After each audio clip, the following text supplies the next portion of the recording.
All right. Well, yeah, I'm gonna have to definitely get that together. I apologize. I don't like to break. I hate watching videos. That's why I broke up. So, but my phone looks like I just deleted all my texts because I'm trying to start my life over anyway. I don't need those texts. Like my memory and my phone's not working. I know that you could put videos longer than 10 minutes on YouTube, but my phone doesn't seem like it's going to allow me. So let me hurry up and get back into that. But so yeah, I didn't want to get into too much of the other.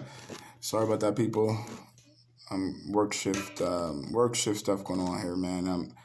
I didn't even really was going to make this video, like I said, but like my vanity, like I said, my mouthpiece could be better. You know what I mean? Like, so, you know what I mean? Through my vanity, I didn't even want to give that beautiful testimony to the people.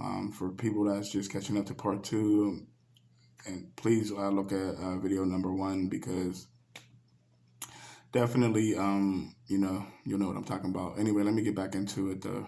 So like I left to Colorado after the second time I got robbed at gunpoint. I had to. I felt like if I'd have stayed, I probably would have got killed. Just it. So anyway, but I told the Lord I definitely would not be selling weed no more. But that brings me to, and I didn't for years, but I just started selling again. It's what I was like 21. I'm 38 right now. Do the math, you know. I quit for a long time, told myself I wouldn't, but then I started selling weed again because with this coronavirus, I'm a chef by nature, by trade, and here in the city of Pittsburgh, you can have big corporations open, selling food, letting people in, but small mom and pop shops can't be open. So here I am about to get evicted and other things like that, and I'm not in the word or nothing, so I'm just out here trying to survive in the streets. So I went back to my survival mode, started selling, and after I had got robbed at gunpoint, had an out of body experience, seeing things, been blessed, the Lord has saved me twice, and then like I said, that second time, I felt like the third time, man, I probably won't go as good for me. I didn't even get shot. I know people got robbed. I'm not the only one, of course, who got robbed at gunpoint without nothing happening to them, so I don't feel special. I feel the need to say this story to people because I'm sure that someone went through that and still selling, or someone's about to go through it and they might lose their life. So God has got you watching this video for a reason. I have no reason to make this up. But again, so if you watch the first video, you'll see what happened. But now again, like I keep trying to get to, I start selling now. It's already 2021. It's actually inaugural day on Wednesday, January 20th, is the day that I sold my last bag this morning. I don't know, it was weird because again, mind you, I told you the stories about how I got shot.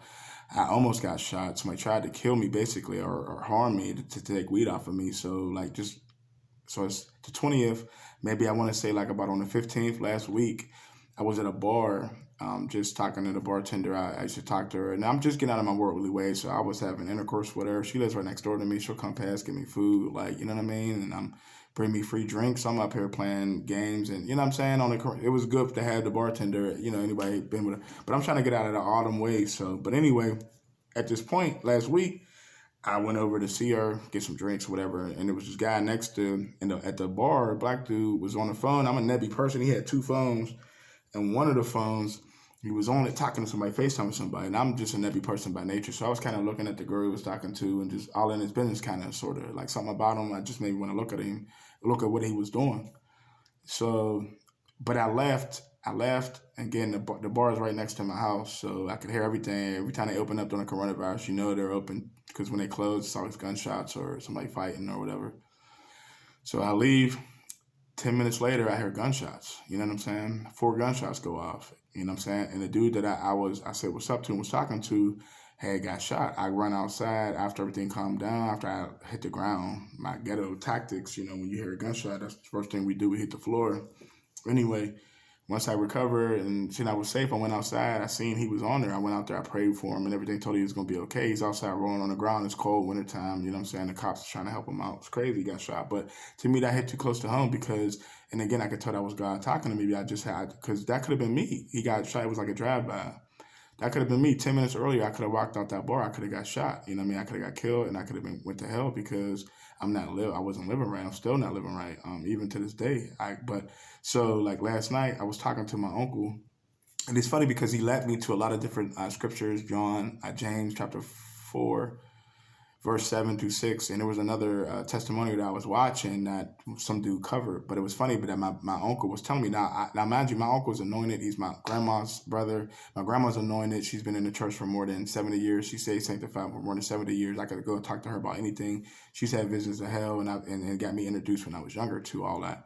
So like, just that whole thing, just talking to him. When I talk to him because I've always talked to him, but lately I haven't been because I've been selling, and he's been calling out to me, and my spirit's been on his mind, and he's been trying to reach out to me, calling my grandma, but I've been ducking him because in my spirit I don't want to talk to this man. I mean, he's been my reverend. I've got prayed over plenty of times. He's the only one I've got prayed over, and I actually fell out and went into the spirit through him. The only time that happened one time, but I got my hands laid on me plenty of times. I need hands laid on me more.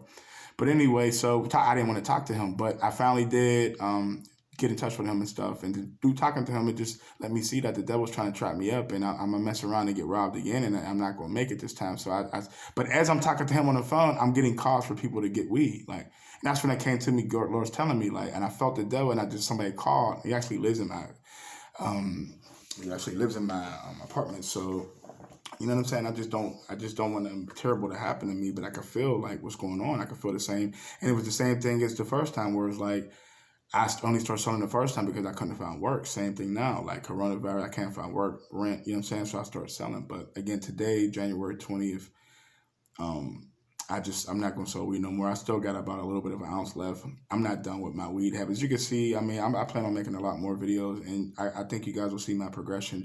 I'm not about I'm going to look more healthy, take better care of myself.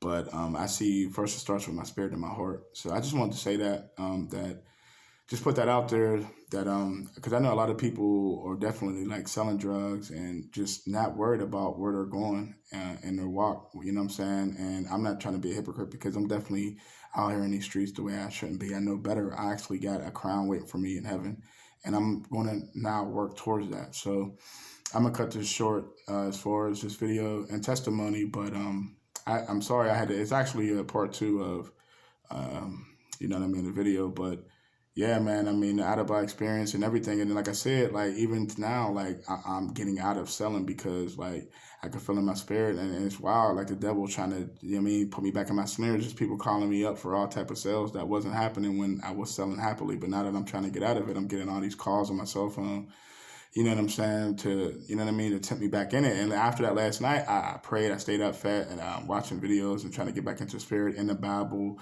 And then as soon as I got up, I actually did sell another bag because I owed somebody some money. So it's like, well, I just asked people to pray for me, but I'm definitely not going to be selling no more. And I would ask anybody who's stuck in that situation. I mean, I'm about to get evicted, the pandemic, everything, and I'm still just going to lean on God for his protection and everything. So in Jesus' name I pray. I thank you for your word. I thank you for your mercy. I thank you for everything you've done for me and everything you will do for me. And I ask that you bless anybody who's watched this and needs help.